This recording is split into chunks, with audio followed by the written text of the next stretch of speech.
Hello, this is Lucas Sales from the Zone of Success. In this video, we'll be diving into insights from psychiatrist Dr. Anna Lembke. So, let's get started. According to her, one of the greatest discoveries in neuroscience over the last 100 years is that pleasure and pain share the same space. In other words, the same part of the brain that processes pleasure also processes pain, and they work like opposite sides of a scale. So, whenever we do something pleasurable that triggers a reward, the scale tips toward pleasure. But when we experience pain, like cutting our finger, it tilts toward pain. However, one of the fundamental principles of this balance is its tendency to stay level. The brain doesn't want to remain tilted toward either side for too long, whether it's pain or pleasure. That's why it works extra hard to restore balance, a process neuroscientists call homeostasis. This drive toward homeostasis is a crucial process that not only happens in our bodies, but throughout the entire universe. Any deviation from neutrality creates stress. In fact, biologists define stress as a deviation, no matter the direction. This is key to understanding one of the biggest problems of modern life. Today, we have access to countless pleasurable substances and behaviors, and that, in itself, is stressing us out. It might not seem like it, but this lifestyle is literally making us more stressed. Take common sources of pleasure: drinking beer, playing video games, eating chocolate. These activities tilt the scale toward pleasure by triggering dopamine release in the brain's reward system, an ancient part of the brain that has remained virtually unchanged for millennia. It's identical to the reward system found in species like lizards. That's why it's often referred to as the reptilian brain. While other parts of the brain have evolved over time, this one has stayed exactly the same. Its core function remains avoiding pain and seeking pleasure.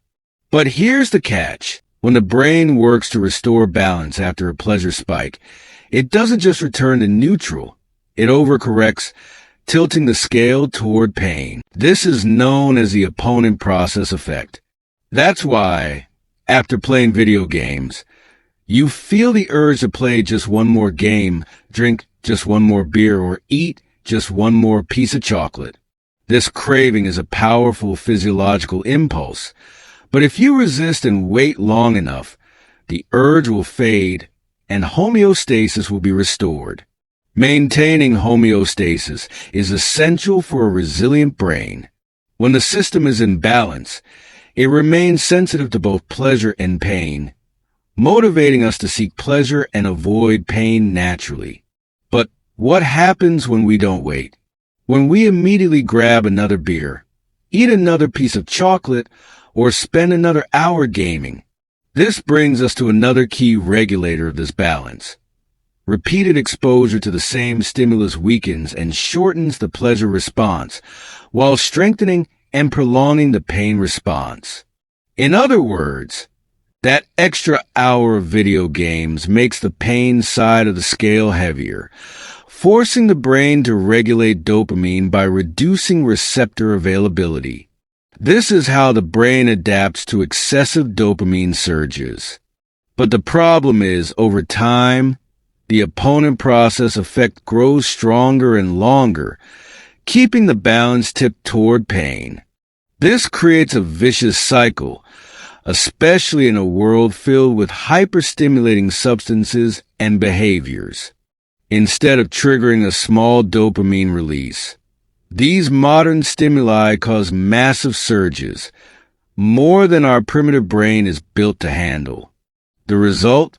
A heavier weight on the pain side of the scale, pushing us from homeostasis into allostasis.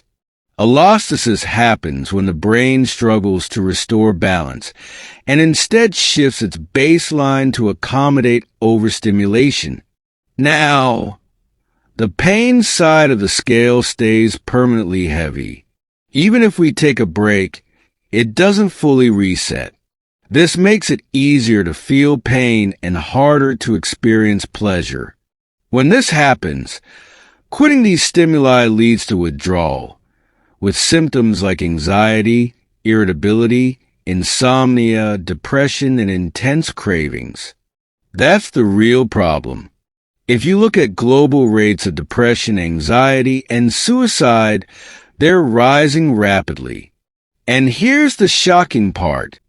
The wealthiest countries, the ones with the most comfort and convenience, also have the highest rates of mental health issues. The data is clear. The more access we have to things that should make life better, unlimited food, endless entertainment, and a vast array of medications to numb discomfort, the more unhappy we become. So, why is this happening? A big part of the answer lies in the pleasure-pain balance. Our primitive brain wasn't designed for an easy, hyper-convenient world. The suffering we experience today is a direct result of our unrestricted access to pleasure. So, what can we do about it? The first step is cutting out the things that overstimulate our reward system. Social media, fast food, excessive screen time, and addictive substances until our brain restores balance. In other words, a dopamine detox. At first, this may seem counterintuitive. You might think eliminating these things will make you feel worse. And you're right. You will feel bad before you feel good. As soon as you remove the weight from the pleasure side, the pain side will feel much heavier. But if you wait long enough, typically around a month, you'll start finding joy in simple things again. Understand this. You don't overconsume these things because you're anxious or depressed. You're anxious and depressed because you overconsume them. Well, a big hug. Don't forget to subscribe to the channel and turn on the notification bell so you can receive more videos like this. Share it with your friends and see you next time